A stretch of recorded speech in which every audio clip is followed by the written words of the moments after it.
Well, After some time, but that's the cool thing about Times of Grace is that obviously we know the story goes you got back with Killswitch in 2012, but Times of Grace, Adam called you in what 2007, 2008. Were you yeah. guys on good terms by that point? Like I imagine that your announcement leaving was that handled well by the others. Adam and Joel were the first ones to tell me like they were upset and disappointed, but they still loved me. And still wanted to be friends. And then Adam would call and check in on me.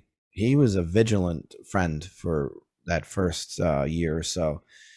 So no, I mean, and then I eventually would show face at the shows. I remember putting a little bit of a disguise on and watching them play in my hometown and being like, "Wow, this band's getting big." Define And then, disguise. Like you'd walk in with like sunglasses in a dark room.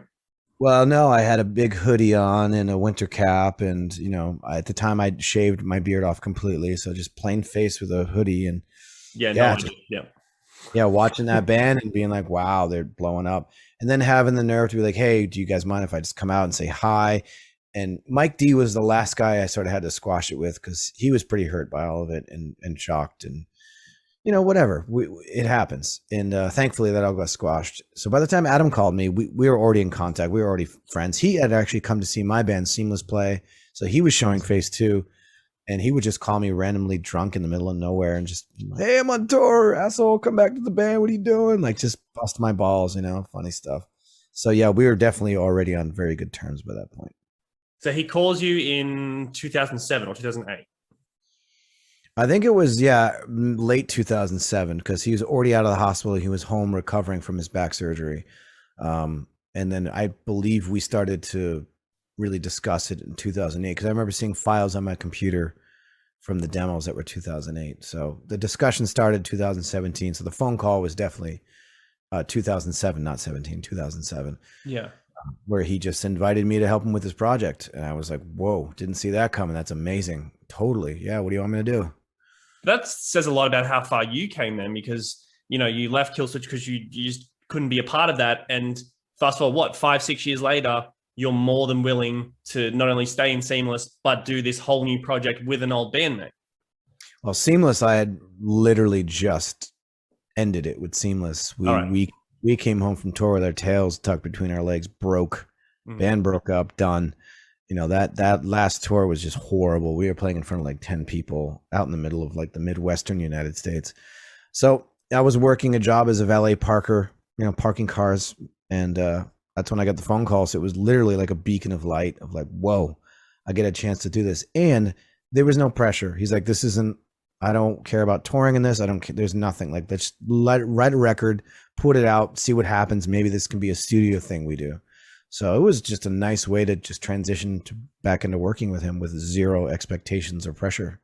By that point, were you over the annoyance of touring? Or when he said, we don't have to tour Times of Grace, you were like, oh, fuck yeah, I'm in.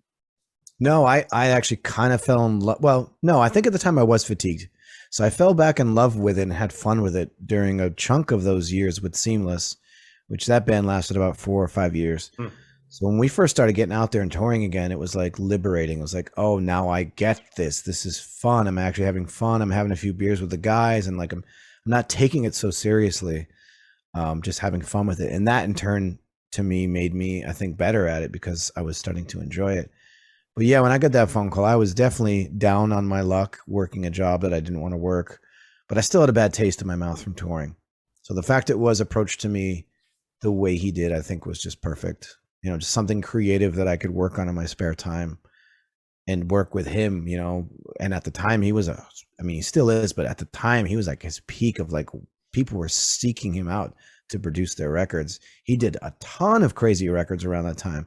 So for this guy who's like this massive producer as well to say, you're the guy I want to work with, it was like, that was a huge eye opener for me. Like he still sees me as somebody that is worthy of this. Cause I was down on myself. I definitely didn't have the confidence to try to start anything at that point. Were you approaching Times of Grace as if it was the full-time project? Obviously you mentioned Adam's in Killswitch still. He's producing a bunch of records. Were you guys on the same page as far as commitment, time, effort going into Times of Grace? Going into it, yeah, but I think it all changed when we started touring. When it actually, Yeah, because Killswitch went on a hiatus, And then we started to tour, and I touring on a tour bus for the first time, number one, and then going over to Europe for the first time and playing in front of festival crowds, which I'd never done to that point. That's when I started to go, I want to do this more. Like, I really wanted Times of Grace to become a career band. So, you know, when I was asked to rejoin Killswitch initially, I said no. I said I don't want to do Killswitch. I was in my back of my mind, I was hoping that would go away and Times of Grace could continue on. So yeah, a lot of people don't know that story. I turned down the gig. I was like, nope. And then I kept working a regular job. I had to go out and find a job because Times of Grace got dropped and went away. And then Killswitch started to work on their new record.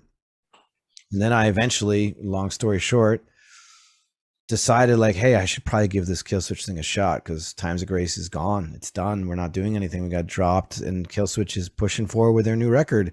And now they're going to audition a new singer. I was like, nope, I'm going to be the one. Let me go in and audition now. So I went and auditioned for them. So yeah, Times of Grace came and went. And then the fact that we're back doing it again, I didn't see it coming. You know, it's incredible.